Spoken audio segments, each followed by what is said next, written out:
Well, I felt like with Carolyn, that was like everything for me. It almost just addressed so much. And Michael, you've already helped me so much step into being seen.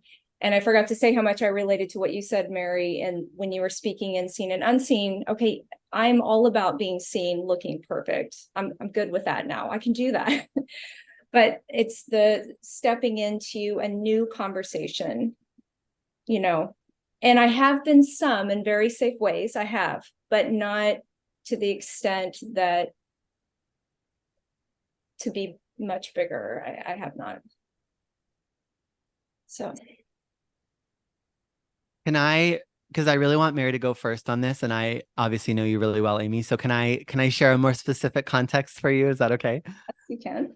Okay. So Amy is like the most amazing spiritual mentor. She's a hypnotherapist. She works with plant medicine, and she just is it. Like when we think of like, like a Homaya or like a spiritual, like she is that in the making. And there's like this block between, so I feel bad saying block for you, but there's this disconnect between this like traditional, like how am I supposed to show up in the world and just like fully being the magic that I am. Would you say that summarizes it, Amy? Yes, and thank you for all the It, yes. I love it's you. my pleasure. Yeah. Who's who's a coach or a mentor or someone that is like massive in this industry, or just someone who's an artist, like it doesn't even have to be in our space, who you deeply look up to? Uh, Marcy Locke, she's one of my mentors. Okay. And had she not, if she was like, oh, I don't know if I should share this work with people, like there's something about this that feels a little sticky, how would that have affected your life? So much, so much. I mean, I could tell you all the ways, but she's been a huge influence on me. Okay, And I've taken a give lot of me an steps example. because of it. Sorry.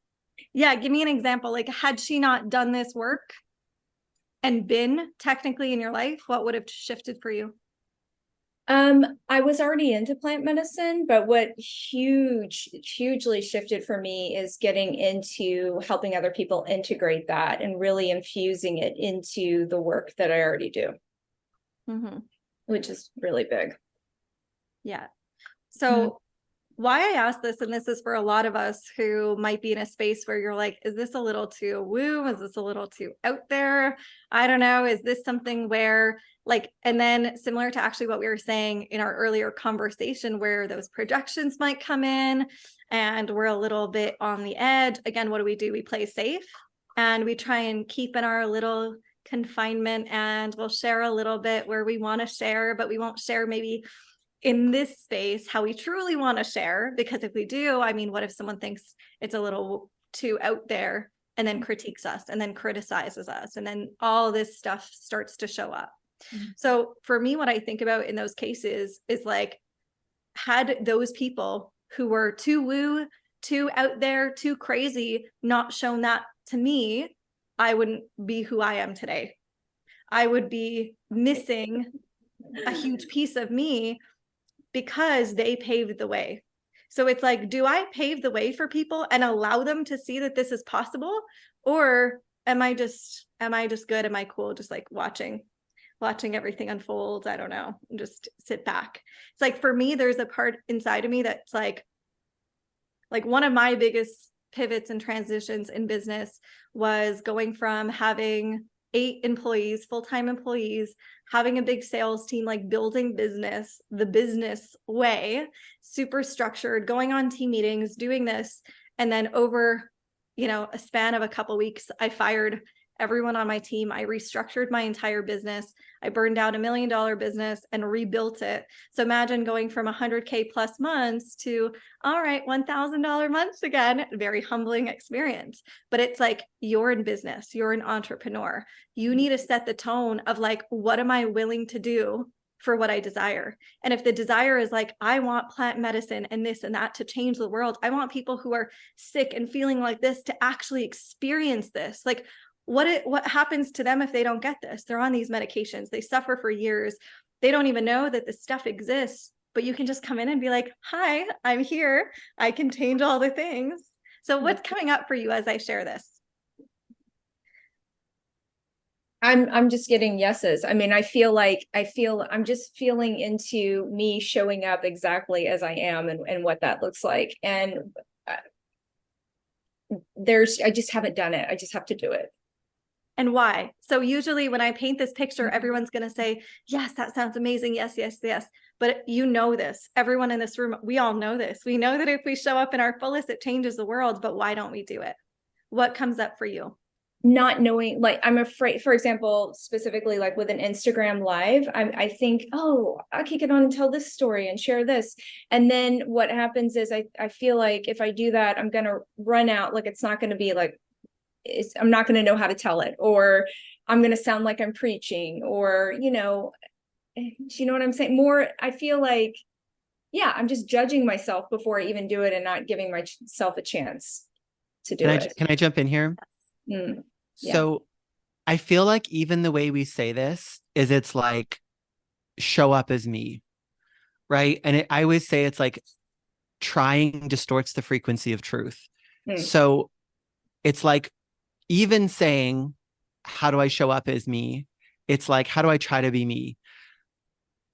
And then what happens is it's like you show up as trying to be authentic instead of being authentic. So instead of showing up as you, why don't you just turn on the camera and be you? Yeah, what's that? So what's that? What did you just feel right there? Like a wave of just nervousness that ran from the top of my head all the way down and got stuck. That's what I feel. So feel into that stuck nervousness. Yeah.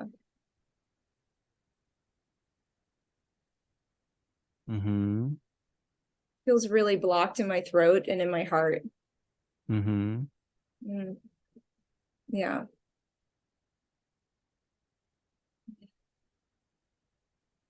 Really blocked in your throat and in your heart. Yeah.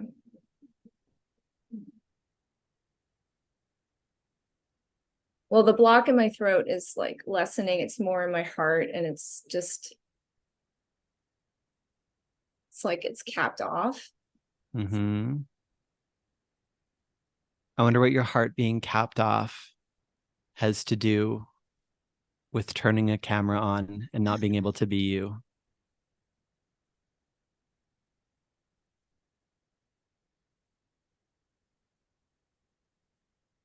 Because I'm not allowing myself to open my heart when I do that. So then I'm not being myself.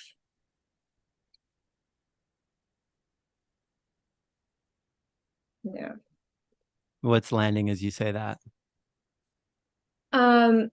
It's truth. And it makes me feel sad. You always make me cry. I know. I'm sorry, but I'm not sorry. I make everyone cry. God damn it.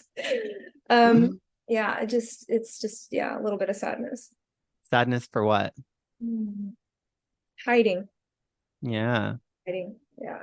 For all the magic that's not being shared. Yeah. Yeah. So what if you could put that sadness behind you? Not behind you like in the past, but like behind you, like, I'm sad if I don't share the magic. What does that feel like?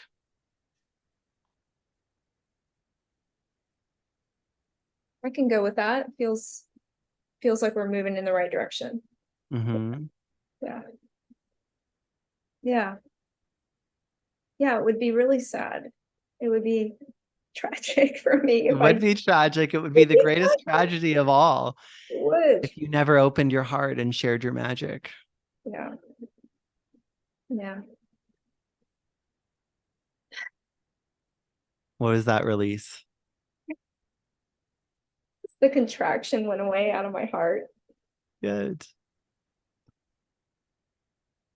Yeah. And maybe you're also going to follow along with that. Mary's wisdom to just turn on that camera after this. Have a client right after this. And yes, I will turn on my camera when I'm good. Thank you. I love this. Good. And I think another piece for all you guys who are like, want to be seen, but not fully, like this whole piece, I would also look at where I can trust myself more.